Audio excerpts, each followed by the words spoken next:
Assalamualaikum warahmatullahi wabarakatuh. Waalaikumsalam warahmatullahi wabarakatuh. Selamat siang anak-anak. Apa kabar semuanya? Siang Bu, alhamdulillah sehat Bu. Baik Bu. Untuk memulai pelajaran hari ini, mari kita berdoa bersama-sama sesuai dengan kepercayaan masing-masing.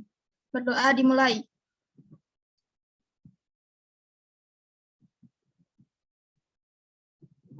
Selesai. Pada pertemuan ini, Ibu akan membahas tentang materi teks berita.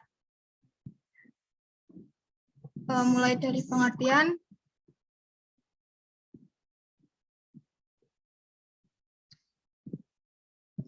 menurut Kamus Bahasa Indonesia atau KBBI, berita adalah kabar, cerita, atau keterangan mengenai kejadian atau peristiwa hangat. Jadi, berita itu adalah segala sesuatu yang diberitakan sesuai aktual dan faktual. Aktual itu sesuai yang sedang terjadi saat ini, sedangkan faktual merupakan kejadian yang sesungguhnya atau sebenar-benarnya.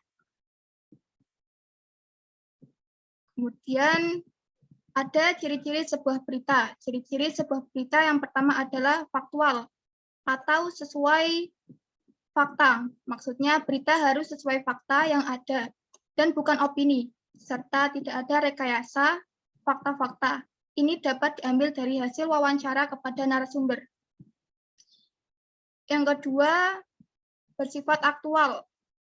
Aktual itu berarti yang sedang terjadi saat ini.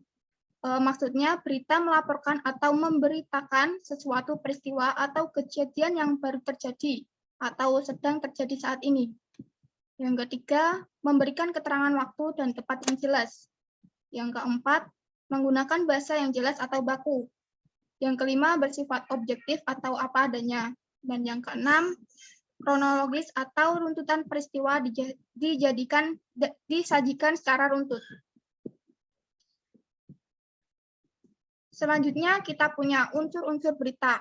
Unsur-unsur berita itu ada 6, yang mana jika dalam bahasa Inggris biasa disingkat 5W dan 1H.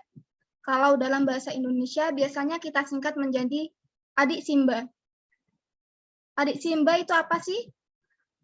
A-nya adalah apa, D-nya adalah di mana, K-nya kapan, C-nya adalah siapa, M-nya mengapa, dan B-nya bagaimana.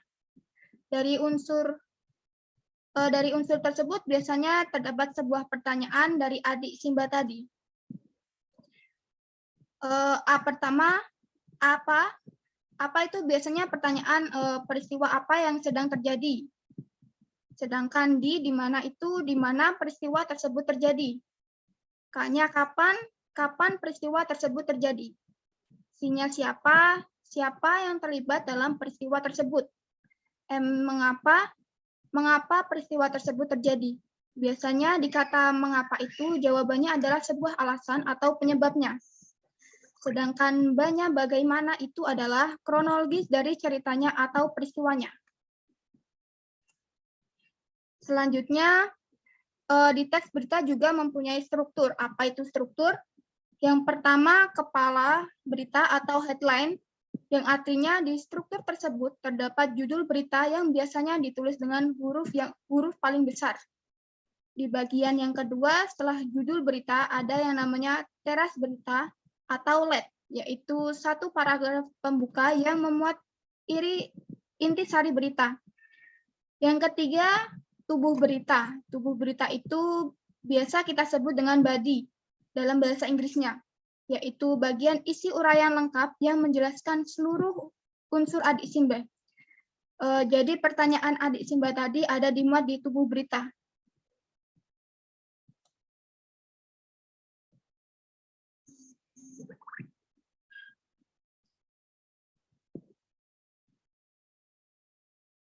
Sekian pelajaran dari hari ini. Untuk tugasnya nanti minggu depan silahkan membuat teks berita, temanya bebas, dan tentukan strukturnya apa saja. Sekian pelajaran dari hari ini. Semoga bermanfaat ya. Sampai jumpa lagi di pertemuan selanjutnya. Wassalamualaikum warahmatullahi wabarakatuh. Waalaikumsalam warahmatullahi wabarakatuh. Waalaikumsalam Terima kasih, Bu. warahmatullahi wabarakatuh. Waalaikumsalam Terima warahmatullahi kasih, Bu. wabarakatuh. Sama-sama.